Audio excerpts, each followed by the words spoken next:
Apocalipsis capítulo 3, versículos 14 al 22, es uno de mis pasajes favoritos, la carta de Cristo Jesús a la iglesia de la Odisea.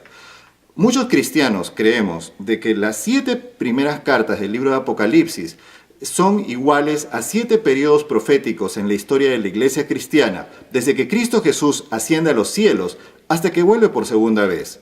De estas 7 cartas, la última, la dirigida a la iglesia de la Odisea, sería la carta dirigida al pueblo que vive inmediatamente antes de la venida de Cristo Jesús. La Odisea es un nombre ya de por sí interesante. Significa pueblo en juicio o pueblo del juicio. El grupo de cristianos que está enfrentando un juicio especial antes de la venida de Cristo Jesús. Jesús se presenta de formas muy particulares al comenzar esta carta. Él se presenta diciendo en Apocalipsis capítulo 3, versículo 14, yo soy el Amén, el testigo fiel y verdadero, el principio de la creación de Dios.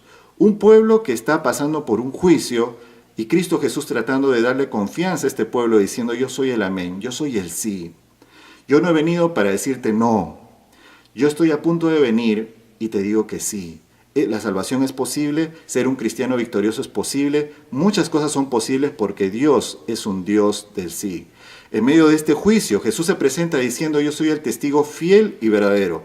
Estaba viendo un poco el significado de la palabra fiel y también puede significar yo soy el testigo que cree, yo soy el testigo que confía. Jesús se presenta aquí como alguien que confía en ti, en esta época crucial, especial en la historia. Antes de la venida de Cristo Jesús, Él se presenta como el testigo. El testigo es alguien que va a atestiguar, pero que cree en nosotros, alguien que va a atestiguar a nuestro favor, a pesar de que estamos enfrentando un momento de juicio. Y dice más, el principio de la creación de Dios. Cosa curiosa, este pueblo cercano al fin necesita una seguridad de que Cristo Jesús es el principio, el iniciador de la creación de Dios. Y Jesús pasa a describir la situación de esta iglesia en 2 formas. Una, con el agua. Se dice que cerca de la ciudad de la Odisea, que está en el Asia Menor, donde ahora está Turquía, había fuentes de aguas termales. Y Jesús empieza diciendo, yo quisiera, dice aquí, yo conozco tus obras, que ni eres frío ni caliente, versículo 15. Ojalá fueras frío o caliente. Interesante, ¿será que Jesús quiere? Hay mucha gente que ha interpretado esto. Ser caliente significa estar bien en tu experiencia espiritual. Ser frío significa estar mal en tu experiencia espiritual. Entonces, ¿por qué Jesús dice, yo quisiera que tú fueras frío o caliente? Interesante. ¿Será porque es como uno se siente espiritualmente lo que Jesús está hablando acá? Hay gente que sabe que está andando en el camino correcto. Hay gente que sabe que está andando pasito a pasito de la mano de Dios cada día. Gente que está caliente en su experiencia espiritual. Hay personas también que saben que están mal en su experiencia espiritual, que saben que tienen una necesidad de Dios, sienten la necesidad del Señor. Estas serían las personas que están frías y no necesariamente perdidas, sino que sienten en su corazón la necesidad de Dios. Pero la acusación de Cristo a esta iglesia es de que ellos se sienten felices así como están. Felices con una religión fría, con una religión solamente de formas, con una religión que dice ser cristiana, pero no lo es. No es una religión ni bullente, ni una religión que siente que necesita de la justicia de Dios, de la salvación de Dios, en este periodo especial, antes de la venida de Cristo Jesús. La segunda comparación que hace el testigo fiel a la iglesia de la Odisea, al pueblo que vive antes de la venida de Cristo, le dice... Lo compara con una persona, yo diría como un loco desnudo, con una persona que ha perdido el juicio y que está desnuda. Dice la palabra de Dios, tú dices, versículo 17, yo soy rico, me he enriquecido y de nada tengo necesidad, pero no sabes que eres desventurado, miserable, pobre, ciego y estás desnudo. Qué triste simbolismo esto. Una iglesia o unas personas antes de la venida de Cristo Jesús que dicen que no tienen necesidad, que así está bien, que la iglesia, así como ellos la conocieron, está bien, pero que en realidad no ven que hay una desnudez espiritual, que hay una necesidad real y tangible de Cristo Jesús, más de lo que ellos incluso piensan.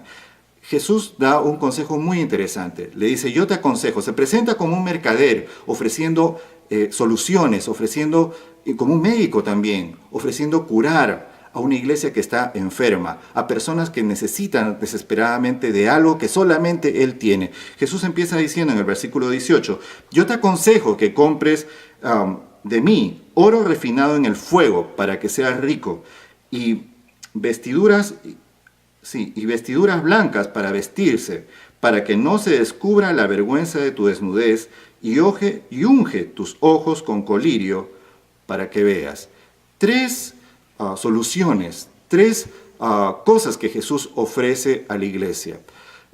Jesús dijo de que muchas veces los últimos son los primeros.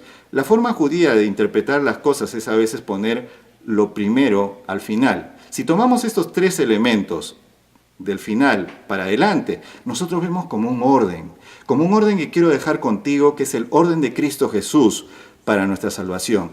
Lo que necesitas en primer lugar es que tus ojos sean ungidos por el Espíritu Santo de Dios. ¿Será que somos una iglesia que nos hemos olvidado de la importancia del Espíritu Santo de Dios en nuestras vidas? Y el Espíritu Santo de Dios nos dio la Santa Palabra, la Santa Biblia. ¿Será que somos una iglesia que pensamos que podemos vivir sin alimentar nuestras vidas diariamente de la Palabra de Dios, sin llenar nuestras vidas diariamente con un bautismo del Espíritu Santo? ¿Será que esa es la más urgente necesidad de la iglesia cristiana? Y Jesús sigue diciendo, yo quiero para ti que compres un vestido, compres de mí un vestido blanco para vestirte. Necesitamos la justicia de Cristo, hoy más que nunca. Pero no podemos sentir esa necesidad de la justicia de Cristo si primero no le pedimos, no le suplicamos a Dios que llene nuestras vidas del Espíritu Santo de Dios. Si le pedimos esto, entonces vamos a ver, dice, tus ojos serán ungidos con colirio, vas a poder ver la realidad de tu experiencia espiritual y entonces podrás pedirle a Dios, Señor, cúbreme con el manto de justicia de Cristo, cúbreme con una salvación que yo no puedo producir, pero que fue alcanzada por Cristo Jesús en la cruz del Calvario hace 2000 años para mí. Y si todo esto pasa en tu vida, Jesús nos ofrece que necesitamos en esta hora especial oro, fe.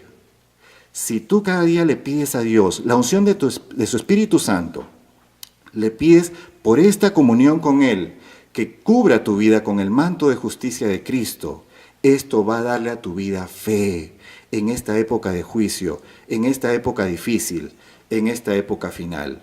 Si nosotros hacemos esto, Dios se presenta diciendo, yo estoy a la puerta y llamo. Si alguien escucha mi voz y abre la puerta, entraré a Él y cenaré con Él y Él conmigo. Cristo quiere entrar a tu corazón en este momento. Depende de si tú quieres abrirle esa puerta. Pero ¿quién lo va a hacer? El Espíritu Santo de Dios. Tu vida con la justicia de Cristo Jesús. Un corazón lleno de fe. Que Dios te bendiga.